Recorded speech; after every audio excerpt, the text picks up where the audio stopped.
Mañanas en Libertad, con Luis del Pino. 8:01 de la mañana, 7:01 en las Islas Canarias. Vamos con las noticias de las 8 con la ayuda de doña Carmen Carbonell. El Tribunal Supremo lleva la amnistía al Tribunal Constitucional y afirma que el procés fue un golpe de Estado. De hecho, considera sin ambages que fue un golpe de Estado en esa resolución en la que expresa su absoluta convicción de que la ley de amnistía vulnera la Constitución. Esgrime que la ley de amnistía ofrece un tratamiento diferenciado en función de la ideología de quienes delinquen, por lo que es claramente anticonstitucional. Además, añade el tribunal que los independentistas afirman que vulnerarían de nuevo la ley, con lo que se ha convertido esa proclama en un auténtico eslogan, el ya conocido como "lo volverán a hacer". Bueno, dicen que los esfuerzos inútiles provocan melancolía. Evidentemente, recurrir al Constitucional es completamente inútil. Completamente inútil porque ya sabemos que Cándido Conde Pumpido, por las razones que sean, ha puesto el Constitucional al servicio de Sánchez. Por cierto, recuerdo que los miembros conservadores del Tribunal Constitucional tienen minoría de bloqueo.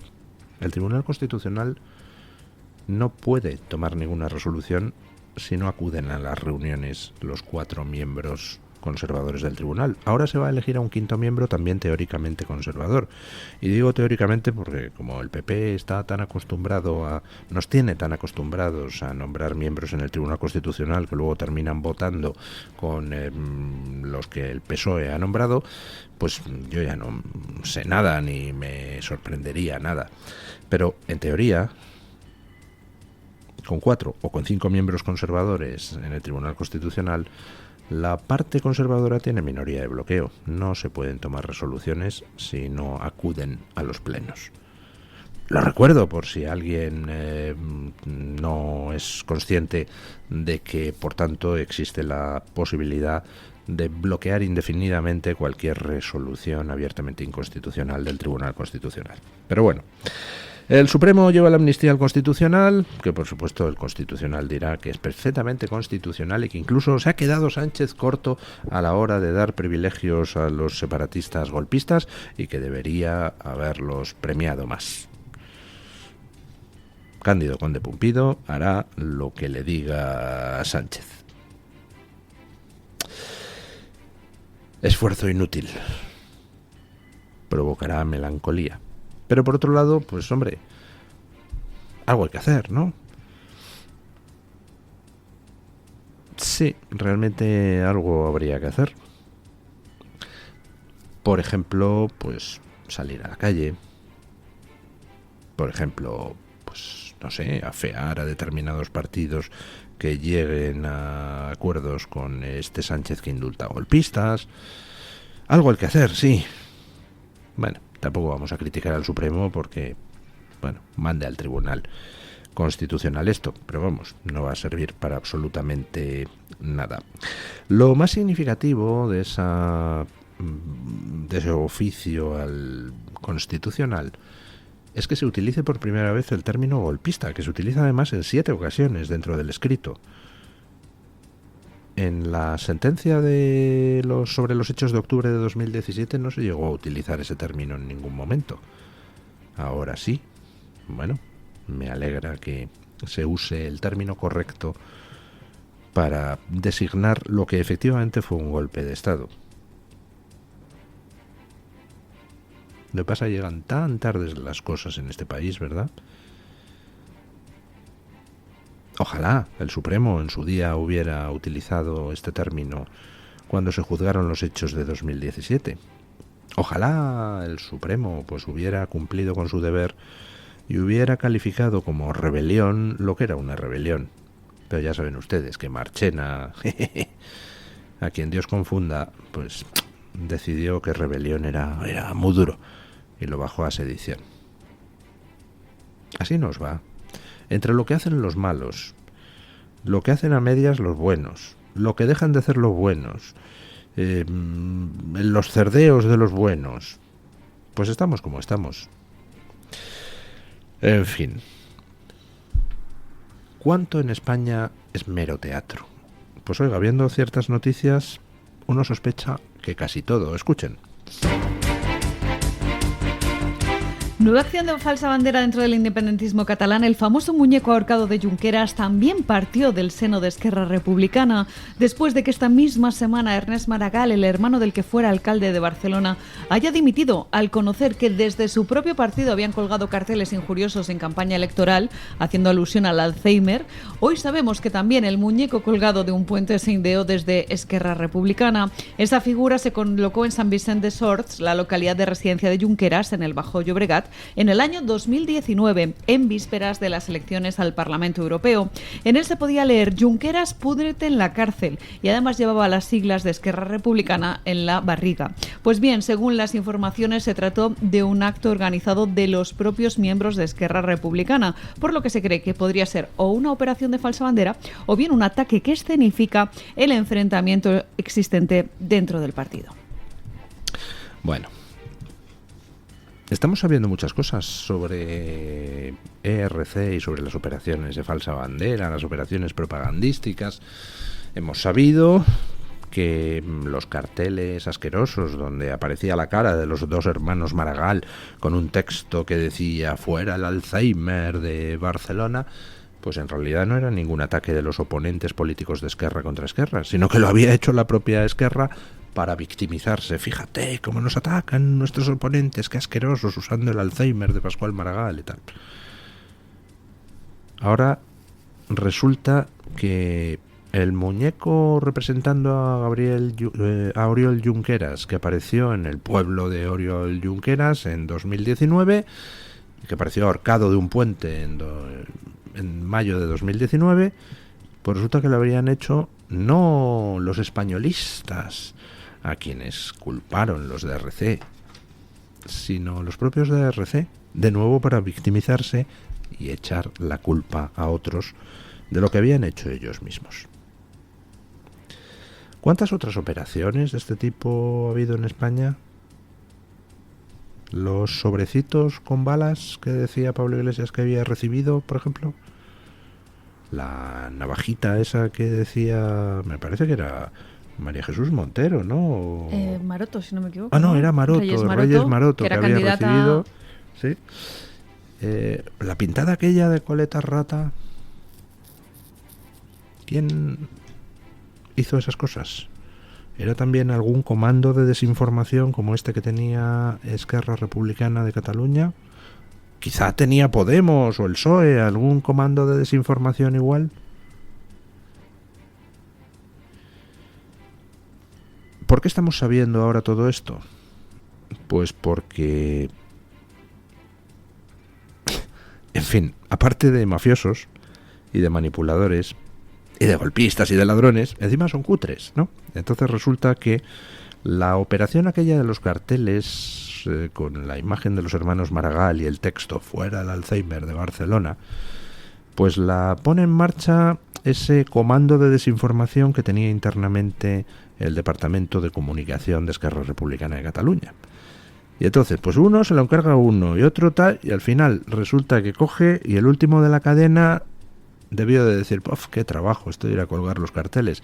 Y contrató a 3 pibes por ahí, a uno le dieron 100 pavos, a otro 50 euros también, a otro no sé qué, y entonces mandan a 3 pringaos a poner los carteles. Claro, tú contratas a no profesionales y ¿qué pasa? Pues que cometen errores de aficionado. Errores de aficionado como, por ejemplo, dejarse grabar por las cámaras de seguridad. Y entonces uno de los 3 tíos que se dedicaron a poner los carteles del Alzheimer contra los hermanos Maragall, pues quedó perfectamente grabado en las cámaras de seguridad y le localizaron los mozos de escuadra pues pronto. El tío se presenta a declarar y entonces dice: no, si a mí me lo han dicho aquí y me ha pagado 100 pavos. Y entonces se empieza a tirar del hilo y al final queda claro que es que ha sido la propia Esquerra la que ha puesto esos carteles.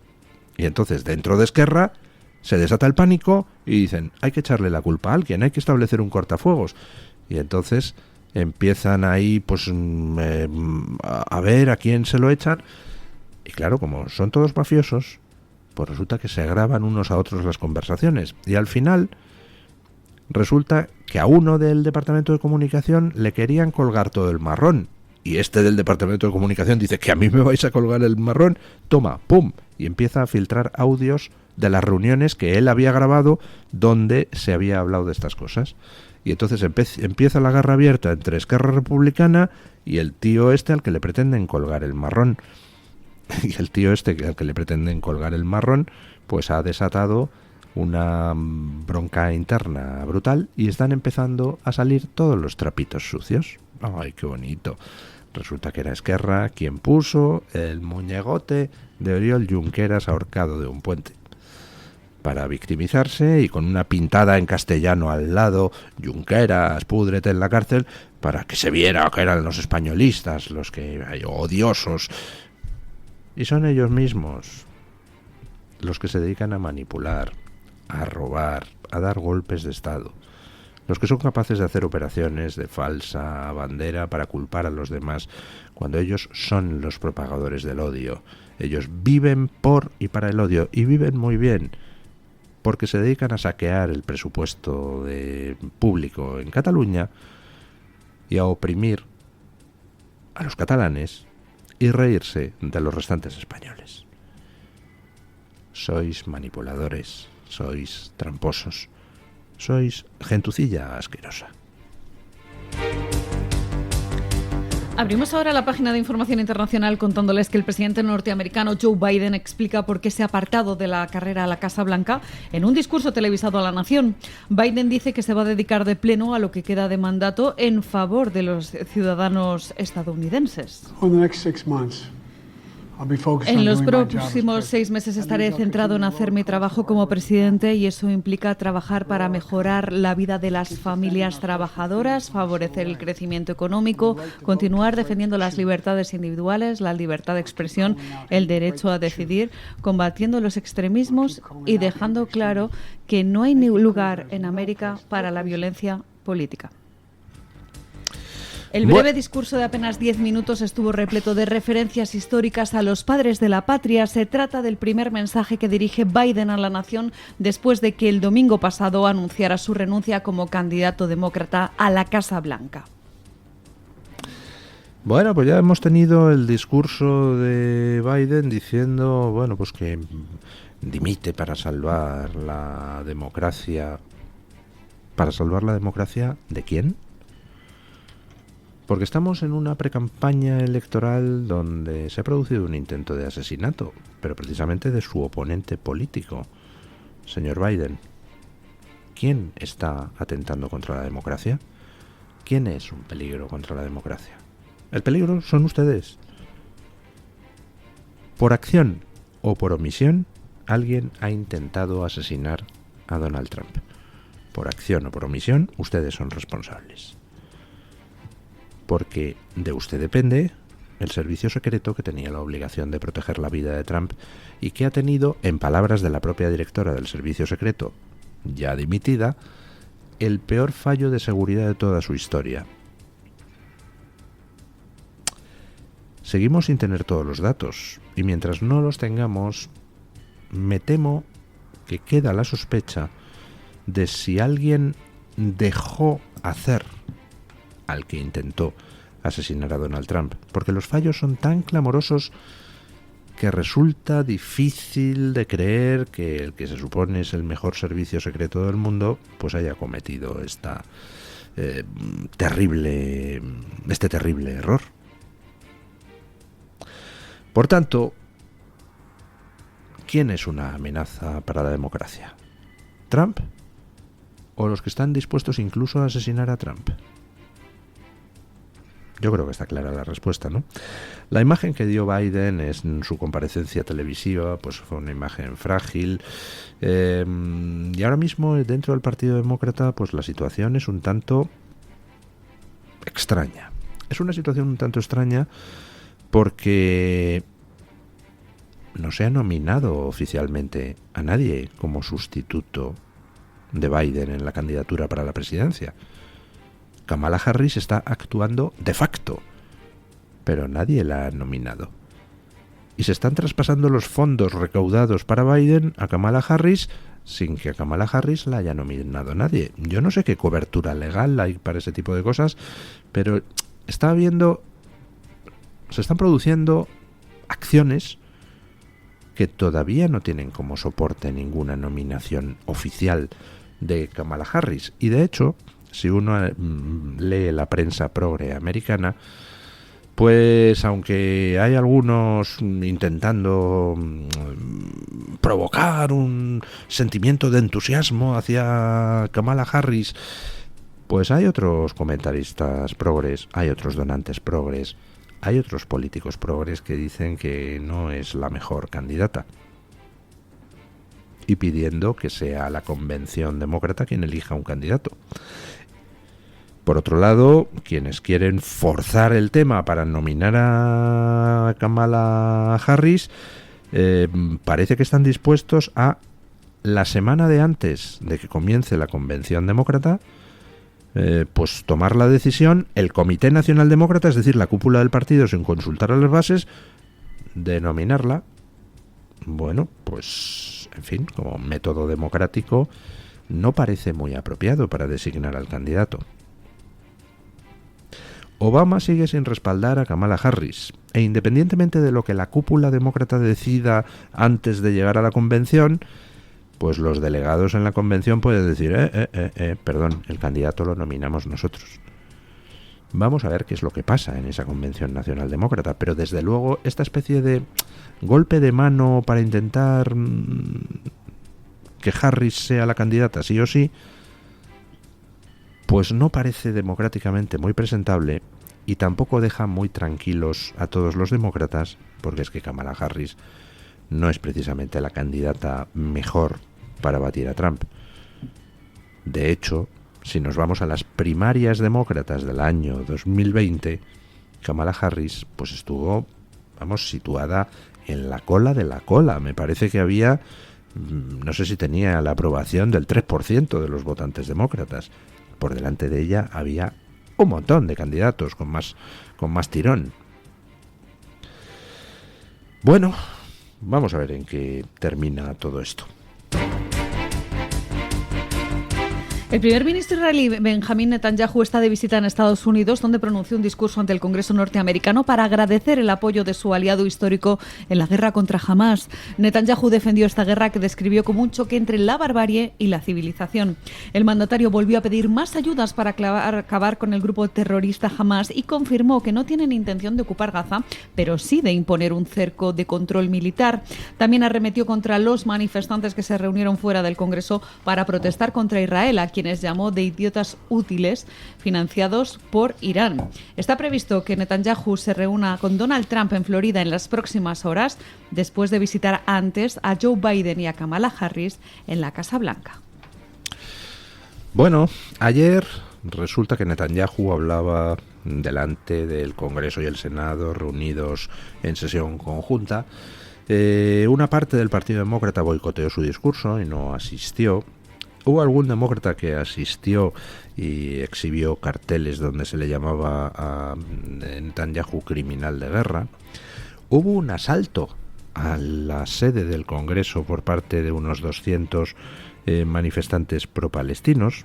¿Recuerdan ustedes aquello de los partidarios de Trump entrando en el Capitolio el 6 de enero y tal? Bueno, pues lo mismo, pero en pro-palestino. Ha habido 200 detenidos. El Partido Demócrata tiene un problema con el asunto de Israel, y es que aunque el partido como conjunto y Biden en particular pues han adoptado una postura pro-israelí pues con bastantes pocos matices y a la que no hay nada que reprochar, pero lo cierto es que dentro del Partido Demócrata hay una minoría, pero una minoría pues que puede llegar a un tercio de los representantes electos demócratas, que es profundamente antisemita, pero profundamente, encabezada por todos esos del ala más radical, donde están las chicas del Squad, Alejandra Ocasio-Cortez, etcétera, etcétera, etcétera.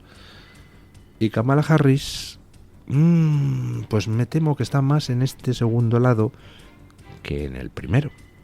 y ayer creo que no asistió a la sesión del... Renunció a presidir esa sesión, como es habitual que ocurra, que sea la vicepresidenta la que pues preside esa sesión. Tampoco acudió Nancy Pelosi, arguyendo problemas de agenda, así que fueron estas dos demócratas las más destacadas en no acudir. Y la muy conocida Alexandra Ocasio-Cortez también renunció a asistir, por tanto haciendo un feo a Israel, ya que, como todos saben, es una de las principales aliadas de las fuerzas pro-palestinas en Estados Unidos. Bueno, pues ahí tenemos a la candidata a presidenta de facto, golpe de estado interno mediante, Kamala Harris, haciendo un feo a Netanyahu cuando comparece ante el Congreso y el Senado americanos. Ese tipo de contradicciones internas pues no le hacen mucho bien al Partido Demócrata, y me supongo que Trump las explotará adecuadamente en los debates que van a empezar a partir de septiembre. Kamala Harris no es buena debatiendo, no es buena explicándose, y tiene demasiadas contradicciones propias y en su partido como para poder hacer frente a Trump en los debates, que suele ser muy contundente. Bueno, y en Estados Unidos se están empezando los progres a poner muy nerviosos. ¿Y cómo reaccionan los progres cuando están nerviosos? Censurando, escuchen. YouTube cierra una cuenta del medio de comunicación Voz Media coincidiendo con la precampaña electoral en Estados Unidos. El medio de distribución de vídeos ha clausurado el canal en inglés de Voz Media, que facilitaba información política, económica y social de Estados Unidos. La plataforma censura este canal dirigido sin sesgos al público hispano, que es clave para las próximas elecciones en mitad del previsible recrudecimiento de la batalla por la presidencia norteamericana. Bueno, pues ahí tenemos el mundo progre retratado una vez más. Viven en la mentira, viven en la manipulación, viven en las operaciones de falsa bandera, viven de los bulos y viven sobre todo de tratar de acallar cualquier otra voz. Cuando tú tienes la razón, cuando tú tienes argumentos, pues no te importa que los demás suelten bulos. A los bulos se contesta con argumentos. Los bulos se desenmascaran. ¿Qué es lo que hacen los progres? Acusar a los demás de bulos y censurarles directamente. Oiga, vamos a ver, ¿por qué no responde usted con argumentos? Dice que esto es una mentira, responda. Lo que hace Pedro Sánchez con el tema Begoña Gómez, todo es fango, todo es mentira, pero no da explicaciones, no responde. Lo llevan en la sangre los progres. Y se acercan unas elecciones donde el voto hispano va a ser crucial. ¿Y qué hacen los progres en YouTube? Censurar el canal YouTube de Voz Media, que está teniendo un impacto enorme dentro de la comunidad hispana de Estados Unidos. Bueno, vamos con don Williams Perdomo, redactor de Voz Media, para que nos cuente qué trae hoy Voz.us en la portada. Buenos días, don Williams. Buenos días, don Luis. Gusto en saludarle. Le comento que el día de hoy en nuestro portal encontrarán que Donald Trump se está planteando no realizar más mítines multitudinarios al aire libre. Lo hace días después del intento de asesinato sufrido en Pensilvania por el riesgo que supone para su vida y la de sus seguidores. Entre tanto, la policía del Capitolio detuvo a unas 200 personas que se manifestaron ilegalmente en el interior de los edificios del Congreso para protestar contra Benjamin Netanyahu. Las manifestaciones no están permitidas dentro de los edificios del Congreso, así lo informaron las autoridades a través de las redes sociales. Y finalmente comentarle que Elon Musk anunció que su compañía Tesla pondrá en pausa su inversión en una nueva planta en México hasta que se celebren las elecciones presidenciales en Estados Unidos. La decisión se basa en la preocupación por el riesgo político asociado con las promesas del candidato republicano Donald Trump de imponer mayores aranceles a los productos fabricados en el país latinoamericano. Estas y otras noticias las pueden encontrar en nuestro portal y en nuestras distintas plataformas digitales. Muchas gracias, don Williams. Vamos con la información del tiempo con la ayuda de doña Carmen Carbonell. El tiempo en Radio Libertad. El calor aprieta hoy, como es lógico en verano, en prácticamente toda España. Siguen en alerta por altas temperaturas amplias zonas de Andalucía, Aragón, Castilla y León, Castilla-La Mancha, Cataluña, Extremadura, Galicia, Comunidad de Madrid, Navarra, La Rioja y también en la Comunidad Valenciana. La buena noticia es que la ola de calor va calmándose gracias a un refresco de las temperaturas que entra por el oeste. Donde más van a caer los termómetros, entre 2 y 4 grados, va a ser en Galicia, en toda Extremadura y en el oeste de Castilla y León y también en Andalucía. Mientras que en la zona centro apenas se va a notar esta bajada.